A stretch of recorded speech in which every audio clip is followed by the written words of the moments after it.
Hare Krishna Hare Ram. Welcome to my channel. ఈ వీడియోలో రామనామం గొప్పతనం గురించి, శతకోటి నామాల ఒక ఎత్తు, ఒక్క రామనామం ఒక్కటి ఒక ఎత్తు. అంటే ఆ రామనామం గొప్పతనం, అది ఆ రామ అనే రెండు పదాలలో అసలు ఏముంది అని తెలుసుకోవడం, ఈ రామనామం గురించి మొత్తం ఈరోజు చెప్పుకుందాం. ఆ విధంగా రామన తత్వం గురించి, రాముడు నరుడా నారాయణుడా అని కొంతమందికి ఇంకా క్లారిటీ రాలేదు, వాళ్ళకి ఇంకా కొంచెం క్లారిటీగా చెప్తాను ఈ వీడియోలో.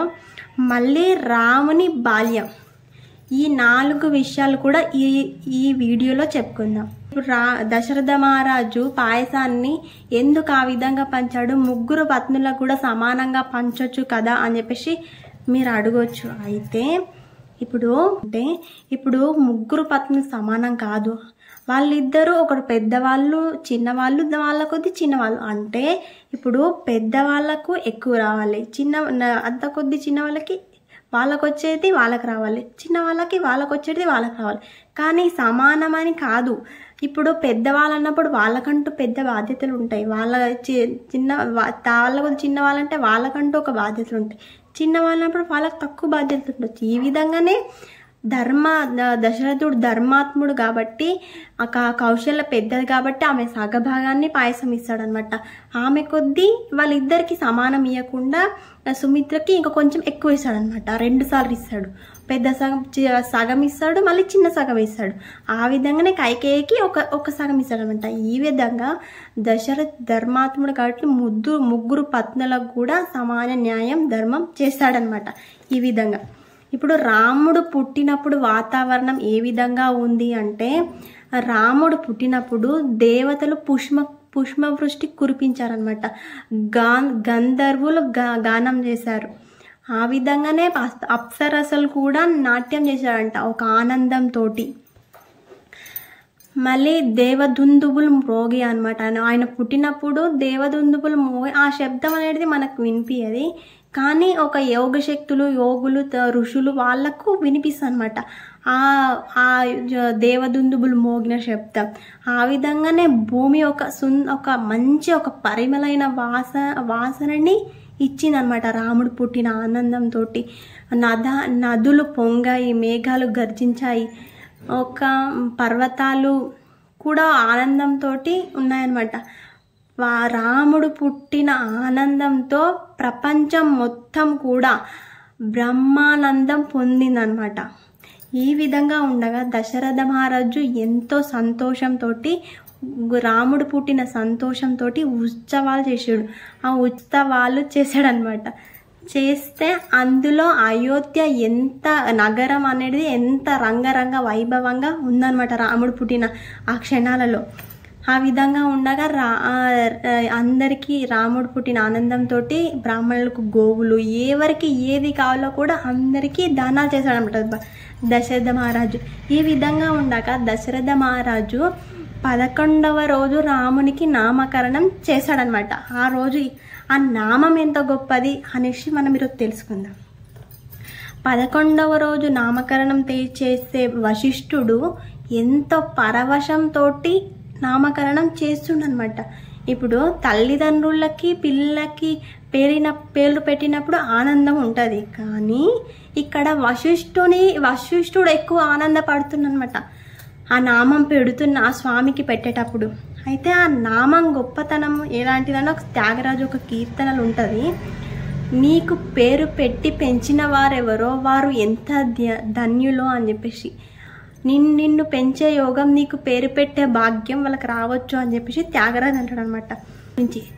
నామం ఎలాంటిదంటే, ఇప్పుడు కొందరికి ఉపదేశ మంత్రాలు ఇస్తారు, ఉపదేశ మంత్రాల వల్ల వాళ్ళు సాధన చేసి భగవంతుని చేరుకుంటారు.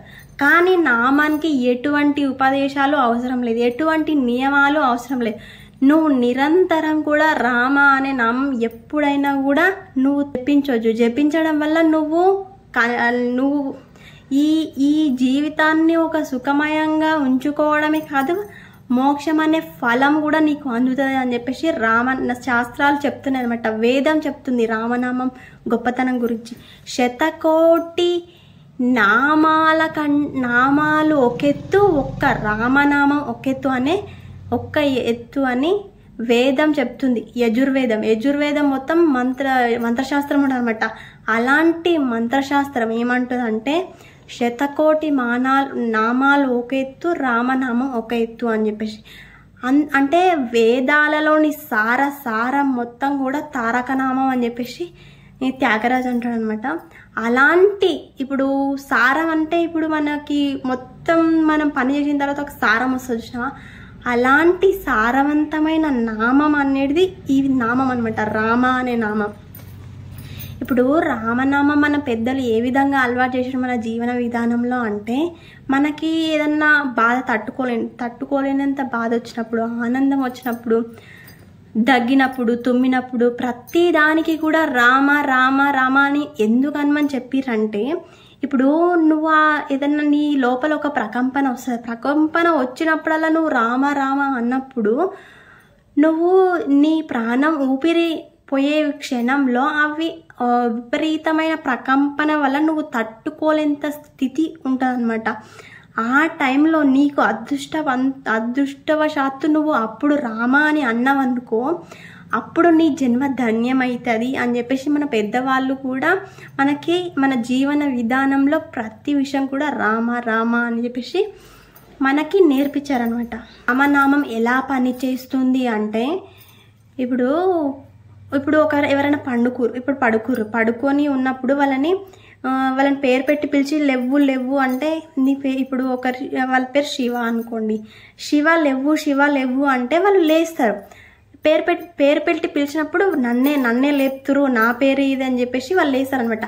ఆ విధంగానే నీ లోపల నీ శరీరంలో ఉన్న ఆత్మయ్యి ఉన్న నీ ఈశ్వరుణ్ణి తట్టి నిద్రపోతున్న ఈశ్వరుని తట్టి లేపడానికి ఈ రామనామం ఉపయోగపడుతుంది అనమాట. ఆ ఈశ్వర శక్తిని జాగృతం చేయడానికి ఈ రామనామం ఉపయోగపడుతుంది అనమాట. రామదాస్ ఒక మాట అంటాడు, అసలు రామనామం చెయ్యని రోజే దుర్దినం, ఆ రోజే అసలు అది మంచి రోజే కాదు. రామనామం ఎప్పుడైతే చేస్తావో అదే దినము, అదే సుదినము అని చెప్పేసి అంటాడు. పాప సంస్కారం ఉన్న వాళ్ళకి రామనామం రుచి తెలియదు అని చెప్పేసి అంటాడనమాట. పాపపు సంస్కారం ఉన్న వాళ్ళకి రామనామం అసలు జపించడం కానీ రామనామం గురించి తెలుసుకోవాలనే ఆలోచన కూడా రాదనమాట. ఇప్పుడు ఎంత ఆయనకి పుణ్యం ఉంటే రామదాసు రామనామం రుచి, మనం ఏదో భజన చేసాం, ఇప్పుడు రాముని గురించి భజన, రామన్ పాటలు ఈ విధంగా పాడుకుంటాం, కానీ రామనామం రుచి ఏ విధంగా ఉందో కూడా రామదాస్ చెప్తాడనమాట. కదలి ఖర్జూరాది ఫలముల కన్నను అధికమౌ నీ నామమేమి రుచిరా అని చెప్పేసి అంటాడు. ఎంత రుచి తెలియకపోతే రామదాసు ఆ నామంకున్న రుచి ఎంత అద్భుతంగా ఉంది అని చెప్పేసి అంటాడు. ఇప్పుడు రామ రామ అనడం వల్ల ఏం జరుగుతుంది, అసలు రామనామకి ఎందుకు, ఆ శబ్దానికి ఎందుకంత గొప్పతనమో తెలుసుకుందాం. రామ అనడం వల్ల మన శరీరంలో ప్రకంపన జరుగుతుంది అనమాట. నువ్వు నిరంతరం రామ రామ రామ అని స్పందించడం వల్ల నీ శరీరంలో నీకే తెలియని ఒక ప్రకంపన జరుగుతుంది. ఆ శబ్దం రామ అనేశ్వర శక్తిని మేల్కొల్పే చర్య. ఇలా రామ రామ అన్నప్పుడు నీ లోపల ఉన్న కుండలిని శక్తి గురించి కూడా నీకు తెలుసుకుందాం. మనం కుండలిని శక్తి గురించి మనం ఇంకా క్లారిటీగా తర్వాత వస్తుంది, అప్పుడు తెలుసుకుందాం. అయితే రామనామం శక్తి, అసలు రామనామము నామం కాదు, ఒక శక్తి అన్నమాట. రామనామం ఒక శక్తివంతమైనది, మనకి శక్తిని ఇచ్చేదే రామనామం అన్నమాట. రామనామ అర్థం ఏంటిది, అసలు రామనామం అర్థం ఏంటిది అంటే రమణీయత్వాత్ రామ అంటే, ఇప్పుడు రమణీయమని ఎందుకు వాడారు, రమణీయం అర్థం ఏంటిది అంటే అందమైన వాళ్ళను మనకి పోల్చినప్పుడు రమణీయంగా ఉన్నవారు అని అంటాం కదా, కానీ అందాన్ని పోల్చడానికి సౌందర్యాన్ని, లావణ్యాన్ని మనము చూపిస్తాం. కానీ రమణీయము అంటే రమణీయం అంటే క్షణం క్షణం కూడా కొత్త ఆనందాన్ని ఇచ్చేదన్నమాట. ఇప్పుడు మనకి ఎప్పుడో త్రేతాయుగంలో జరిగిన రామకథ ఇప్పటికీ మనం తలుచుకుంటున్నామంటే, ఇప్పటికీ మనకి రాముని గురించి తెలుసుకోవాలన్న ఆసక్తి ఉన్నదంటే, ఇప్పటికీ మనం రామ రామ అని అంటున్నామంటే రాముడు ఎంత రమణీయమైన వాడు కాకపోతే మనం అంటాం. ఒక్కసారి ఆలోచించండి, మీరు జాగ్రత్తగా వినండి. ఇప్పుడు మనం ఎన్నో కథలు వింటాం, ఎన్ని కథలు విన్నా ఒక్కసారి ఇప్పుడు మనం మూవీ చూస్తాం అనుకో, మూవీ చూస్తాం, ఎంత మంచి మూవీ అయినా కూడా ఒకటేసారి చూస్తాం, మళ్ళీ చూడాలంటే మనకు చూడాలనిపించదు. ఇప్పుడు ఎంత బాగున్నా కానీ ఎంత బాగున్నా 1-2 సార్లు చూస్తాం కానీ ఒక ఆనందం రాదనమాట మనకు దేని మీద. కానీ నువ్వు ఎన్నిసార్లు విన్నా, ఎన్నిసార్లు అన్నా నీకు ఆనందం వస్తుంది, మంచి జరుగుతుంది, శుభం జరుగుతుంది అంటే అది నీకు ఎన్నిసార్లు విన్నా కూడా క్షణం క్షణం కూడా కొత్తదనాన్ని ఇస్తుంది అనమాట. రమణీయం అంటే ఎప్పుడు ప్రతి క్షణం నూతనమైన కొత్తదనాన్ని ఇస్తుంది అని చెప్పేసి. ఇప్పుడు రాముని తత్వం ఏంటిదంటే అన్నిట్లో అందగాడు అని. ఇప్పుడు రమణీయత్వత్ రామ అంటే రాముడు ఆనందం కలిగించేవాడు అనమాట. ఆనందం కలిగించేవాడు, ఆనందమే తానైన వాడు అనమాట.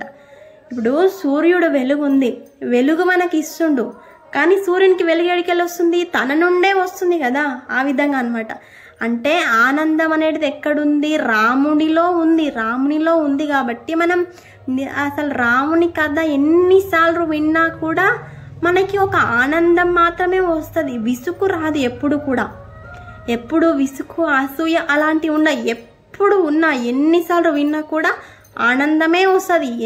ఇప్పుడు ఎందుకంటే రాముడే ఆనంద స్వరూపుడు కాబట్టి, ఆనంద స్వరూపుడు కథ విన్నప్పుడు ఆనందమే మనకు కలుగుతుంది అనమాట. ఆ విధంగా రామ అనే పదం కూడా మనకు ఎప్పుడు కూడా ఆనందాన్ని, ఎప్పుడు కూడా నూతనమైన కొత్తదనాన్ని ఇస్తుంది అనమాట. ఇప్పుడు ఆనందం, రాముడు అనేవాడు ఆనందం ఇస్తాడు. ఆనందం ఎవరికి ఇస్తాడు అని అంటారు కదా, జగదానందకారుడు అనమాట. రాముడు, త్యాగరాజు అంటాడు జగదానందకారుడు రాముడు అని చెప్పేసి. ఆనందం అంటే సత్ అన్నమాట. ఆనందం అంటే సత్, చిత్ అంటే చైతన్యం అన్నమాట. సత్ అనే ఆనందము చైతన్యవంతం అయితే అది రాముడు అన్నమాట. ఇప్పుడు ప్రతి దాంట్లో కూడా సచ్చిదానందాన్ని మనకి సచ్చిదానంద స్వరూపుడు రాముడు అన్నమాట. మోక్షాన్ని ఇచ్చే మంత్రాలు కొన్నే ఉంటాయి అన్నమాట. అష్టాక్షరి మంత్రము, పంచాక్షరి మంత్రము, మళ్ళీ అమ్మవారి నామాలు కూడా ఉంటాయి. అందులో ప్రధానమైన నామం ఏదైనా ఉంది అంటే ఒక్క రామనామం మాత్రమే. ఇప్పుడు స్వయం ప్రకాశకుడు అనమాట రాముడు. అంటే రామునికి ఎవరి సహాయం అవసరం లేదు, స్వయంగా వెలుగుతాడు అనమాట. ఆయన ఇక్కడ నిలబడ్డం, భూమి మీద నిలబడ్డం. భూమికి ఆధారం ఎక్కడుంది? ఈశ్వరుడు. ఈశ్వరునికి ఎవరు ఆధారం అంటే ఈశ్వరునికి ఆధారం ఈశ్వరుడే. ఆధారమైన ఈశ్వరుడు ఆయన మీద ఒకరు ఆధారపడవలసిందే, కానీ ఆయన ఎవరి మీద ఆధారపడడు. అలాంటి స్వయం ప్రకాశకుడు అనమాట రాముడు. యోగులు ఎంత కఠినమైన తపస్సు చేసి, ఎంతో కఠినమైన సాధన చేసి, ఎంతో కఠినమైన తపస్సుతోటి ఒక బ్రహ్మానందాన్ని పొందుతారనమాట. ఆ బ్రహ్మానందాన్ని పొందినప్పుడు ఆ బ్రహ్మానందాన్ని చివరికి వచ్చే బ్రహ్మానందంలో వచ్చే భావమే రామ అన్నమాట. యోగులు మీకు చాలామంది చూసుంటారు కాశీలో కానీ, వాళ్ళందరూ ఇలా అఘోరాలు వాళ్ళందరూ కూడా వీళ్ళందరూ ఎందుకు మనలాగా ఉండరు? వాళ్ళకి ఎప్పుడన్నా ఒక్కసారి ఆలోచించిరా? వాళ్ళు ఎందుకు ఇదంతా వేస్ట్, అది ఒకటే నిజం, అదొకటే ఆనందం అని ఎందుకు వెళ్తారు వాళ్ళు? అంటే ఇదంతా ఆనందం లేదు, ఇదంటే ఆయన లేనిది ఇదంతా ఆనందం కాదు, ఆయన ఒక్కడే ఆనందం అన్నమాట.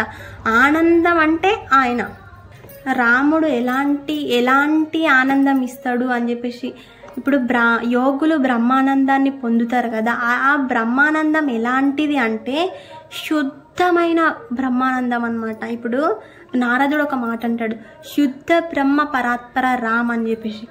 అంటే శుద్ధమైన బ్రహ్మానందాన్ని ఇచ్చేవాడే రాముడు. ఇప్పుడు బ్రహ్మలో కూడా రామ్ అనే అర్థం వస్తుంది. బ్ర అంటే రా వస్తుంది, మా అంటే మా వస్తుంది. బ్రహ్మ అనే పదంలో కూడా రామ అనే అర్థం వస్తుంది అనమాట.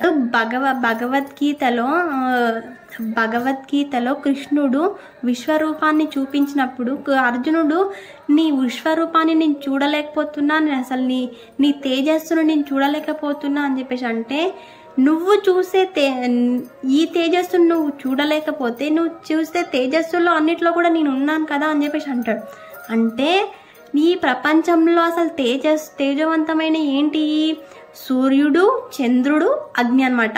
ఆ మూడిట్లో కూడా నేను ఉన్నా అని చెప్పేసి అర్జునునికి చెప్తాడనమాట.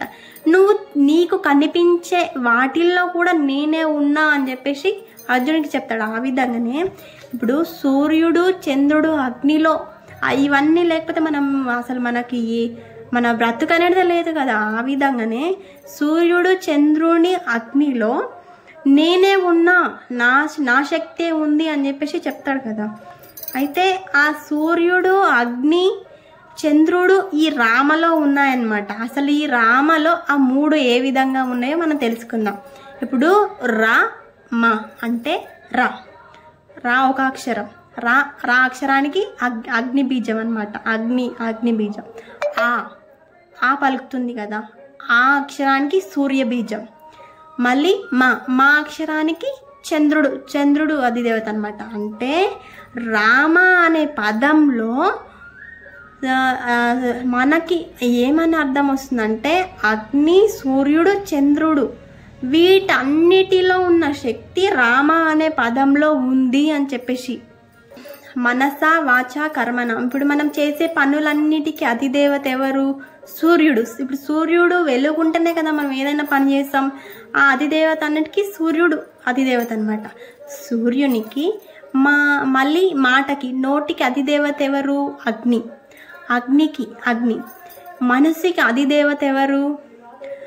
చంద్రుడు అనమాట. వీటన్నిటికీ మనస వాచ కర్మణ అన్నప్పుడు వీటన్నిటికీ మనం నోటితో ఒక్కసారి రామ అనడం వల్ల మన లోపల ఉన్న ఈశ్వర శక్తి చైతన్యం అవుతుంది అని చెప్పేసి చెప్పడానికి అనమాట. ఇప్పుడు కుండలిని శక్తి అంటే ఏంటిదంటే, మనము యోగముద్రలో కూర్చున్నప్పుడు మనలో 7 చక్రాలు ఉంటాయి. అవి ఏమిటి అంటే, ఒకటి మూలాధార చక్రం మనకి మెయిన్ అనమాట. కింద అది లేకపోతే మనం అసలు కూర్చోవడానికి కూడా ఏముండదు. అది మూలాధార చక్రం, అది మూలం అనమాట. మళ్ళీ సహస్రార కమలం, మన తల అనేది సహస్రం అనమాట. సహస్రార కమలం. మూలాధార చక్రంలో మండలాలు ఉంటాయి. అవి ఏమి అంటే అగ్ని మండలము, సూర్యమండలము, చంద్రమండలం అనమాట. ఈ విధంగా ఉన్న మండలాలలో మనం ఒక్కసారి రామ అన్నప్పుడు వాటిలో ఉన్న మూలంలో ఉన్న కుండలిని శక్తి, మన లోపల ఉన్న ప్రాణశక్తి అన్నమాట. ఆ శక్తి అది మన సహస్రార కమలాన్ని అది మొగ్గలాగా ఉంటుంది మనకి. మనము అది ఎక్స్ప్రెస్ చేయలేము, మొగ్గలాగా ఉంటుంది. ఆ సహస్రార కమలం అనేది విచ్చుకుంటుంది అనమాట. మనం రామ అనడం వల్ల మన కుండలిని శక్తిని కూడా జాగృతం చేస్తుంది అని చెప్పేసి అంటున్నా. శ్రీచక్రంలో మీకు శ్రీచక్రం అసలు తెలిసి ఉండదు. అయితే శ్రీచక్రంలో 9 ఆవరణలు ఉంటాయి అన్నమాట. 9 ఆవరణలు ఏ విధంగా ఉంటాయి అన్నమాట. స్టార్టింగ్ 3 అగ్ని ఆవరణ, తర్వాత 3 సూర్య ఆవరణ, తర్వాత చంద్ర ఆవరణ అనమాట. ఈ విధంగా ఉన్న ఆవరణ ఒక్క రామ అనడం వల్ల మీకు శ్రీచక్ర ఉపాసన చేసిన శక్తి కూడా వస్తుంది అనమాట. ఇప్పుడు రామునికి అమ్మవారికి, రాముడు స్త్రీ రూపం తలిస్తే అమ్మవారు అనమాట. రామునికి అమ్మవారికి భేదం లేదు. వాళ్ళందరూ కూడా ఒకటే, కానీ రూపాలు వేరు అంతే. ఉపాసన చేసిన వారికి కూడా చేసిన వారికి వచ్చే శక్తి ఒక్క రామనామం అనడం వల్ల వస్తుందన్నమాట. ఇప్పుడు అగ్నితత్వము సూర్యతత్వము ఒకటే, రెండు కూడా కలిసి ఉంటాయి. రామ అనే పదం రెండు కలిసి ఉంటుంది.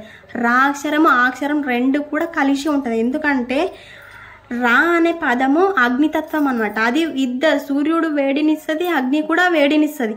ఆ రెండు ఒకటే తత్వంగా మారి ఒకటే అక్షరంగా ఉంటాయి. మా అనే అక్షరం పక్కన ఉంటుంది అనమాట. రామ అనే అక్షరానికి యజ్ఞం చేసేటప్పుడు యజ్ఞానికి అవిస్సు ఇస్తాం కదా. అవిస్సు అనేది ఆ వేడి అనేది ఆ మంట అగ్నిలోకి వేసే అది ఉంటుంది కదా, నెయ్యి, ఇంకా మనం అన్ని వేస్తాం కదా పదార్థాలు, తినే పదార్థాలు, అవన్నీ చంద్రతత్వం అన్నమాట. ఈ చంద్రతత్వాన్ని తీసుకువెళ్ళి మళ్ళీ ఇందులో అగ్నిలో వేస్తున్నాం కదా. ఆ యజ్ఞం చేసిన వారికి ఎంత ఫలితం వస్తుందో రామ అనడం వల్ల అంత ఫలితం వస్తుంది అని చెప్పడానికి. రాముడు యజ్ఞ స్వరూపుడు కాబట్టి రామ అనే పదంలో కూడా యజ్ఞం చేసిన వాళ్ళకి వచ్చే ఫలితం కూడా వస్తుంది అని చెప్పడానికి. ఆయుర్వేదం కూడా మనకి ఏం చెప్తుంది అంటే, కొందరికి చలువ శరీరాలు ఉంటాయి, కొందరికి వేడి శరీరాలు ఉంటాయి అన్నమాట. ఈ మూలికల్లో ఉండే అవి ఏ విధంగా ఉంటాయి అన్నమాట. వేడి శరీరం ఉన్న వాళ్ళకి చలువటి మూలికలు ఇస్తారనమాట. వాళ్ళకి ఏదైనా జబ్బు వచ్చినప్పుడు తక్కువ కావడానికి. చలువ శరీరం ఉన్న వాళ్ళకి వేడినిచ్చే మూలికలు ఇస్తారు. ఏ విధంగా అలా ఇచ్చినప్పుడు జబ్బు తక్కువ అవుతుందో అదే విధంగా ఒక్క రామ అనడం వల్ల అన్ని జబ్బులు కూడా తక్కువ అవుతాయి అని చెప్పడానికి. రామనామం అనడం వల్ల అసలు రియల్ ఎగ్జాంపుల్ ఒకటి చెప్పుకుందాం. ఒక ఆయన ఉండేవాడు అనమాట. ఆయనకి మంచి పెద్ద ఆస్తులు ఉంటూ మంచి చదువుకుంటూ మంచిగా సంపాదించిండు. వాళ్ళ పిల్లల్ని అమెరికాకు పంపించిండు. వాళ్ళ ఆవిడ చనిపోయిందనమాట. ఆయన ఒక్కడే ఉండేవాడు. అంటే ఆయనకు చేతనైనప్పుడు వండుకొని తినేవాడు, చేత కానప్పుడు తెప్పించుకొని తినేవాడు అనమాట. ఇలా ఉన్న వ్యక్తికి ఒక అలవాటు ఉండేదనమాట. ఎప్పుడు కూడా వీలైనప్పుడల్లా తనకు తోచినప్పుడల్లా రామ శ్రీరామ కోటి రాసేవాడు అనమాట. ఇలా రాస్తూ ఉండగా ఆయనకి చేత కాకుండా అయిపోయింది కదా, ఒకదానికి పక్షవాతం వచ్చి పడిపోతాడు అనమాట. పడిపోతే హాస్పిటల్లో ఉన్న డబ్బులు ఉన్నాయి కాబట్టి మంచి ట్రీట్మెంటే జరుగుతూ ఉండగా ఆయనకి ఏమవుతుందో, ఒక రోజు రాత్రి ఎవ్వరూ ఉండరు ఆ టైంలో, ఒక అర్ధరాత్రి అనమాట. ఆ టైంలో మలమూత్రాలు కూడా పక్కలోనే చేసేసుకుంటాడు అనమాట. అప్పుడు ఆలోచించాడు అనమాట, స్వామి ఎప్పుడు నేను అసలు ఎవరిని కూడా నిన్నే తలుచుకునేదాన్ని, నీ పేరే నేను రాసుకునేవాడిని, నన్ను కాపాడు, నన్ను వచ్చి నాకు ఈ స్థితి నుండి విముక్తి చెయ్యు అని చెప్పేసి అనుకుంటాడనమాట. అంటే ఆ టైంలో అసలు ఎవరు ఉండరు. రామ అని నీ నామం ఒక్కటే నేను తలుచుకునేవాడిని, నువ్వే నాకు దిక్కు అని చెప్పేసి మనసులో అనుకుంటాడు అనమాట.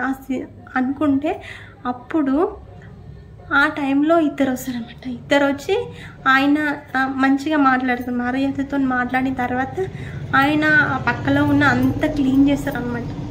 క్లీన్ చేసినాక ఆయన మొత్తం అదంతా క్లీన్ చేసి మంచి బట్టలు వేసి మా పక్క మొత్తం మార్చేస్తారనమాట. మార్చేసినాక తెల్లారుతుంది కదా. తెల్లారిన తర్వాత అక్కడ నర్సులతోనే మాట్లాడతారనమాట. స్వామి ఇక్కడ వచ్చిర్రు కదా, ఇక్కడ రాత్రి ఏమైంది అంటే నేను ఇట్లనే పక్కలో వెళ్ళిపోయినా, ఇద్దరు వచ్చి నాకు ఇవన్నీ మార్చేసిర్రు అని చెప్పేసి చెప్తాడు. అంటే అప్పుడు నర్సులు అంటారు, ఈ హాస్పిటల్లో మగ కాంపౌండర్స్ లేరు, మగ నర్సులు లేరు అని చెప్పేసి అంటారనమాట. పని చేసే వాళ్ళు మగవాళ్ళు లేరు అని చెప్పేసి, అందరు నర్సులే ఉన్నారు, పని చేసే వాళ్ళు మగవారు లేరు అని చెప్పేసి అంటే అప్పుడు గుర్తొస్తుందన్నమాట, నా కోసం రామలక్ష్మణులు ఇద్దరు వచ్చారు అని చెప్పేసి అప్పుడు అది తెచ్చుకొని ఎంతో అప్పటి నుండి కూడా విపరీతమైన రామభక్తుడు అయిపోతాడు అనమాట. అంటే మనకి చివరి క్షణంలో కూడా ఎవరు తోడుగా ఉంటారు అంటే ఆయన ఒక్కడే వచ్చి కాపాడుతాడు అనమాట. ఎంతమంది ఉన్నా కూడా ఆయన నువ్వు ఏ స్థితిలో ఉన్నా కూడా నిన్ను వచ్చి కాపాడుతాడు అని చెప్పేసి అన్నమాట.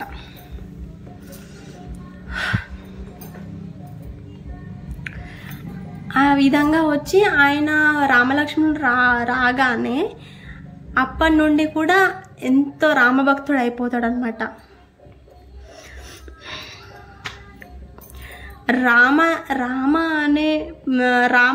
రామతత్వం ఎలాంటిదంటే ఒక్క బ్రహ్మతత్వం కాదు. రామతత్వం ఎలాంటిదంటే ఒక్క బ్రహ్మతత్వం కాదు, శివతత్వం కాదు, విష్ణుతత్వం కాదు.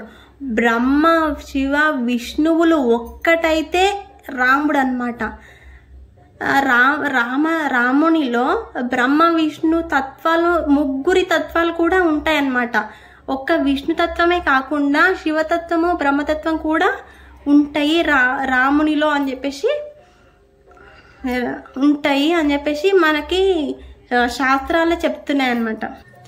రామనామం మహిమ గురించి అసలు ఎవరికి తెలుసు, పూర్తిగా ఎవరికి తెలుసు అంటే బ్రహ్మగారికి పావు వంతు తెలుసంట, పార్వతికి సగం తెలుసంట, శివునికి పూర్తిగా తెలుసంట. అప్పుడు పార్వతి ఏమంటదంటే, నేను ఎప్పుడు కూడా రామ రామ రామ అనగానే నా లోపల ఒక అందమైన స్వరూపం నా మనసులో నిండుతుంది. నేను ఆయనతో రమిస్తాను, ఎప్పుడు నిరంతరం నేను రామ రామ అనే స్మరణతో రమిస్తాను అని చెప్పేసి శివుడే చెప్తాడనమాట. మనకి రాముని నామం ఎవరు ఉపదేశం చేస్తారు అంటే శివుడే చేస్తాడు. రామ రామ రామ రామ రామేతి రమే రామే మనోరమే సహస్రనామ తత్తుల్యం శ్రీరామనామ వరానని అని చెప్పేసి శివుడు పార్వతికి చెప్తాడనమాట. అంటే నువ్వు రామ రామ రామ అనడం వల్ల నీకు సహస్రమైన మంత్రాలు జపించిన ఫలితం వస్తుంది అని చెప్పేసి శివుడే స్వయంగా చెప్తాడు. ఎవరో కాదు, స్వయంగా శివుడే చెప్తాడు. ఎందుకంటే ఆయనకి రామనామ మహిమ తెలుసు కాబట్టి, శివుడికి తెలుసు కాబట్టి శివుడే హనుమంతుడై రామునికి సేవ చేసి ఇప్పటికీ కూడా రామనామం జపిస్తూ రాముని కథను వింటూ ఇప్పటికి కూడా ఆయన జీవిస్తున్నాడు. అంటే రామనామం గొప్పతనం మహిమ ఎలాంటిదో అర్థం చేసుకోండి. ఇప్పుడు మాధవని నామాలలో అష్టాక్షరి మంత్రము, పంచాక్షరి మంత్రాలు ఉంటాయి కదా.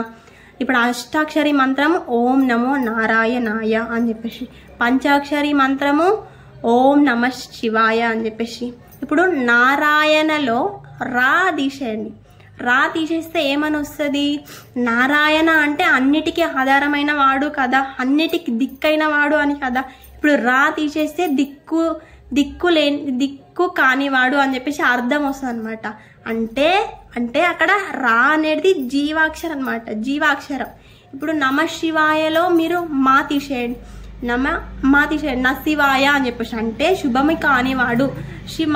నమ శివాయ అంటే శుభం కలిగించేవాడు అని అర్థం వస్తుంది. కానీ మా తీసేస్తే అక్కడ జీవమైన మా తీసేస్తే నశివాయ అనే అర్థం వస్తుంది, అంటే శుభం కానివాడు అని చెప్పేసి. అంటే ఇక్కడ మనకేమర్థం అవుతుంది అంటే ఇక్కడ జీవమైన రా, అక్కడ జీవమైన మా, రెండు కలిపితే రామ అనేసి. ఇప్పుడు మన లోపల చీకటి ఉంది. ఇప్పుడు అవిద్య అనే మన లోపల చీకటి ఉంది. బయట లౌకికమైన జీవితంలో కూడా అజ్ఞానం అనే చీకటి ఉంది. ఈ చీకటిని పోగొట్టాలంటే ఇప్పుడు ఒక ఇల్లు ఉంది. ఇప్పుడు ఇంటికి ఇక్కడ లోపల చీకటి ఉంది, బయట చీకటి ఉంది. ఇప్పుడు దీపం ఎక్కడ పెట్టాలి?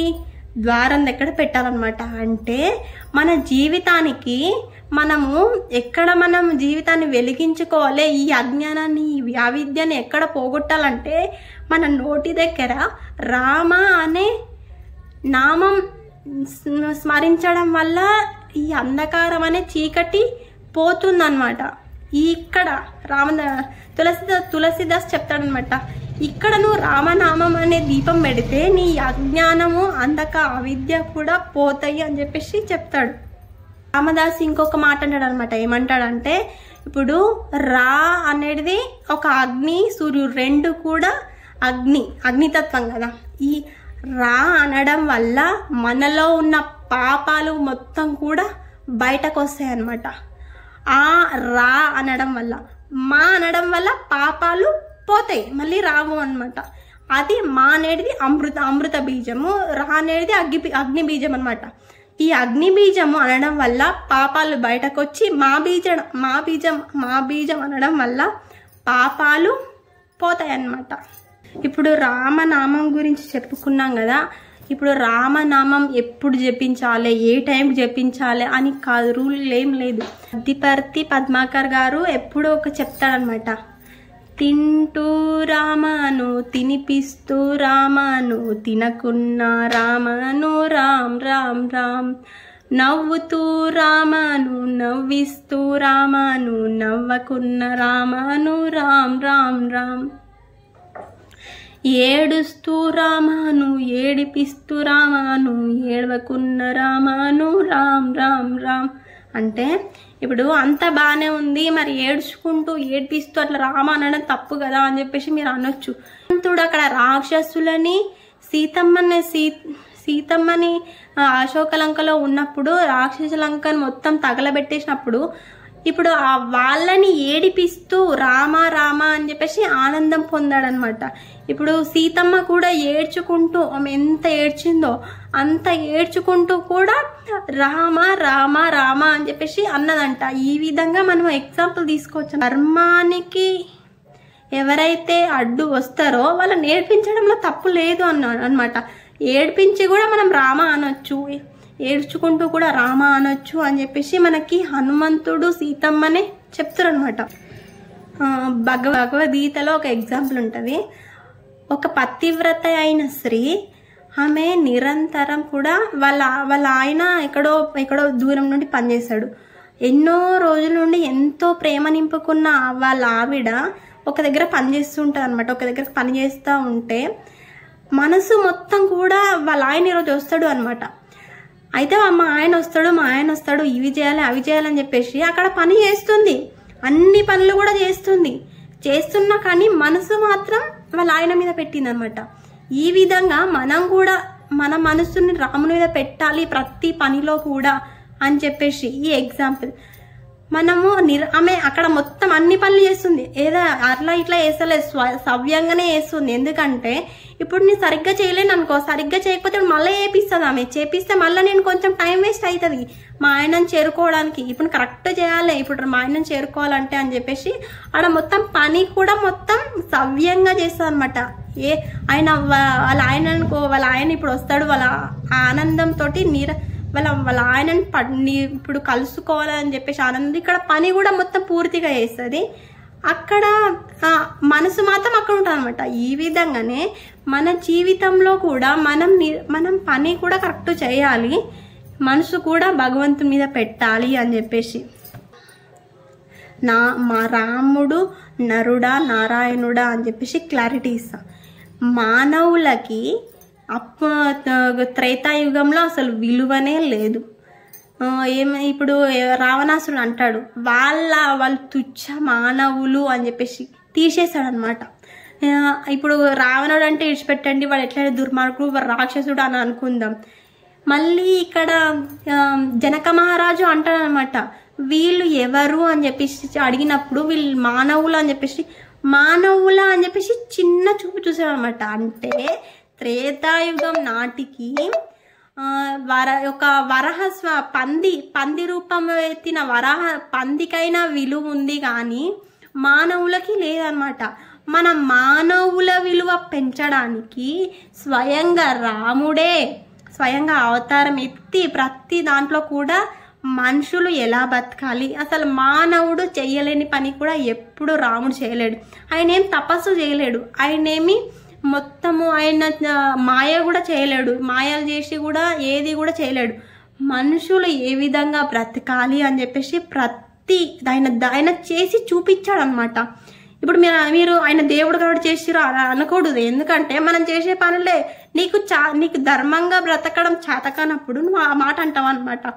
నువ్వు ఏమంటావు, నువ్వు దాని దేవుడు కాబట్టి చేసిండు అని చెప్పేసి అంటావు. ఎందుకు? ఆయన ఏ తపస్సు చేయలేడు, ఏ మాయలు చేయలేడు. మనిషి ఏ విధంగా అయితే బ్రతుకుతాడో ఆ విధంగానే బ్రతికిండు కదా అని ఆయన దీవించే విధానాన్ని ఎగ్జాంపుల్గా తీసుకోవాలి. కానీ ఆయన మానవునిగా చూడకూడదు అనమాట. ఆయన సాక్షాత్ నారాయణుడే మన విలువ పెంచడానికి, మానవుల విలువ పెంచడానికి ఆయన ప్రతి దాంట్లో కూడా నేను మానవుని, నేను నరుణ్ణి అని చెప్పేసి మన విలువ పెంచడానికి ఆయన చెప్పాడనమాట. క్లారిటీ వచ్చిందా? రాముడు మానవుడా నరుడా అని చెప్పేసి. నరుడు అని బ్రతుకుతే నీకు పుణ్యగతులు వస్తాయి, కానీ రాముని దగ్గరికి వెళ్ళలేవు. నువ్వు రామునిలాగా జీవించు. రాముడు ఒక ఆదర్శవంతమైన పురుషుడే, ఆయనను ఆదర్శంగా తీసుకో. కానీ నీకు మోక్ష ఫలం ఇచ్చేది కూడా రాముడే అని చెప్పేసి నువ్వు గుర్తుపెట్టుకొని బ్రతుకు అని చెప్పేసి శాస్త్రం చెప్తుంది అనమాట. ఇప్పుడు రాముని బాల్యం, ఇప్పుడు రామునికి నామకరణం చేసారు కదా. నామకరణం చేసిన తర్వాత ఆయన చిన్నగా మాటలు నేర్చుకుంటాడు అనమాట. మాటలు నేర్చుకునేటప్పుడు కౌశల్యాదేవి అడుగుతుంది. ఏమన్నా అడుగుతుంది అంటే, నీ పేరు ఏంటిది అని చెప్పేసి. నా పేరు లామ అంటాడు. మీ నాన్న పేరు ఏంటిది అంటే దాతాత మాలాజు అంటాడు. నా పేరు ఏంటిది అని చెప్పేసి అంటే అమ్మ అంటాడు.